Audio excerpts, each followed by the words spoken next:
In the MX2 class at ProMX, it is all about horsepower. Horsepower is king. And whether it's the privateer teams or the factory teams, they will spend thousands and thousands of dollars just to get an extra 1 or 2 horsepower here or there. But it's not all about high horsepower numbers. It's about manipulating a nice, smooth power plant. Now, I'm here with Motorsport Manager for Yamaha, Scott Bishop.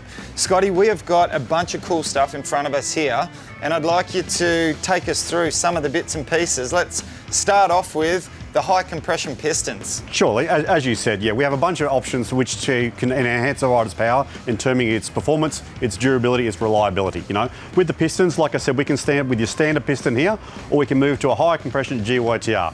Basically, by running a higher compression GYTR piston, it tightens up all the tolerances, it gives less allowance for anything to go wrong, and it gives you more compression, more bottom end from a rider. You combine that with, once you start having bottom end, you need good fuel, you need to stop detonation, and that basically enhances the power where a rider really wants it the most. And of course, that detonation, if anyone at home's ever felt that before, it almost sounds like someone's throwing stones at your exhaust pipe, and it means your bike's about to blow up, right? Yeah, it does. It's not good. It's not good. Detonation isn't good for power. So obviously, to have that good fuel, it eliminates that from happening and allows you to get the most performance out of your motor. Okay, let's move on now to the camshafts here, and I believe we've got a standard production cam as opposed to a very cool looking GYTR Yamaha cam. Yeah, so you can see here the inlet and exhaust cams now both work in combination at some point. You know, so for what you see here, you have basically the sprocket that runs on the cam, which affects the cam timing. We also have the camshaft itself with these lobes. These lobes control duration, and they also control the aggressiveness of the power delivery. They can be altered depending on the cam, and the cam timing can be changed quite massively as well. So there is a big tunability within cams, and certainly one the rider would certainly notice. Yeah, and it's something that I've come across. It's crazy how much of a different feeling to your power curve the camshaft makes if it's an aggressive throw.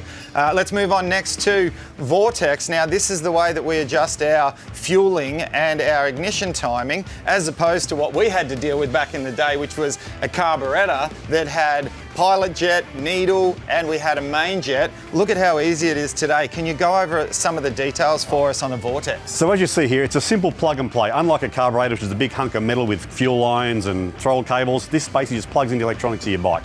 We have 4 options on the top here. The first one being we have 10 maps programmed already into the unit, so we can have an option there what to change. We then have a low, a mid, and a high, and as you mentioned with the carburetor, it's like your pilot jet, your needle, and your main jet. So with a simple click of the screwdriver, we can change multiple settings and get the power delivery exactly as the rider wants. Technology these days, it's absolutely crazy. Now, Scott, would I be right in thinking that the Vortex ignition or any other brand similar to what this does here, this would be one of the main factors or ways that a rider would change not just the peak horsepower, but the rideability? It could be muddy, you want it to be smooth. It could be beautiful out there and you want aggressive power. Is this the easiest way to, at the click of a fingers, change the power characteristics? Oh, for sure. On a modern bike, that's called the engine control unit for a reason. So effectively, you have most options there. It can control what the rider wants, it can control what the conditions demand, and it can control lots of scenarios like that. So certainly, that is our first go-to, and we need to manipulate the power a little bit. All right, now, Scott, is there anything else that we can do to consider changing power characteristics, giving it a little bit more power?